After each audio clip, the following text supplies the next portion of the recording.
നിയമസഭാ തെരഞ്ഞെടുപ്പിൽ ആദ്യഘട്ട സ്ഥാനാർത്ഥി പ്രഖ്യാപനം നടത്തി ബി.ജെ.പി. 47 സീറ്റുകളിലേക്കാണ് സ്ഥാനാർത്ഥികളെ പ്രഖ്യാപിച്ചത്.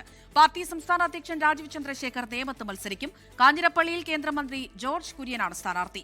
K Surendran, V Muraleedharan, R Sreelekha, Shobha Surendran തുടങ്ങിയവരും ആദ്യ പട്ടികയിലുണ്ട്. നിയമസഭാ തെരഞ്ഞെടുപ്പിൽ ബി.ജെ.പിയും 47 സീറ്റുകളിൽ സ്ഥാനാർത്ഥികളെ പ്രഖ്യാപിച്ച് കളം പിടിക്കുകയാണ്.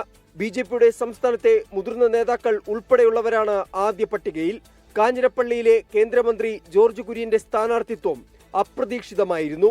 മുൻ സംസ്ഥാന അധ്യക്ഷന്മാരായ കെ സുരേന്ദ്രൻ മഞ്ചേശ്വരത്തും വി മുരളീധരൻ കഴക്കൂട്ടത്തും മത്സരിക്കും. പാലക്കാട് ശോഭാ സുരേന്ദ്രൻ, മലമ്പുഴയിൽ സി കൃഷ്ണകുമാർ, കാട്ടാക്കടയിൽ പി കെ കൃഷ്ണദാസ്, വട്ടിയൂർക്കാവിൽ ആർ ശ്രീലേഖ, തൃശൂരിൽ പത്മജ വേണുഗോപാൽ, പാലയിൽ ഷോൺ ജോർജ്, പൂഞ്ഞാറിൽ പി സി ജോർജ്, തിരുവല്ലയിൽ അനൂപ് ആന്റണി, ഒറ്റപ്പാലത്ത് മേജർ രവി, കോഴിക്കോട് നോർത്തിൽ നവ്യ ഹരിദാസും മത്സരിക്കും.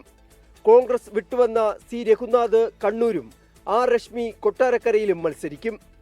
CPIMൽ നിന്ന് വന്ന എസ് രാജേന്ദ്രൻ ദേവികുളത്ത് ബി.ജെ.പി. സ്ഥാനാർത്ഥിയായി. ബാക്കി സീറ്റുകളിലേക്കുള്ള സ്ഥാനാർത്ഥികളെ നാളെയോടെ പ്രഖ്യാപിക്കുമെന്നാണ് വിവരം.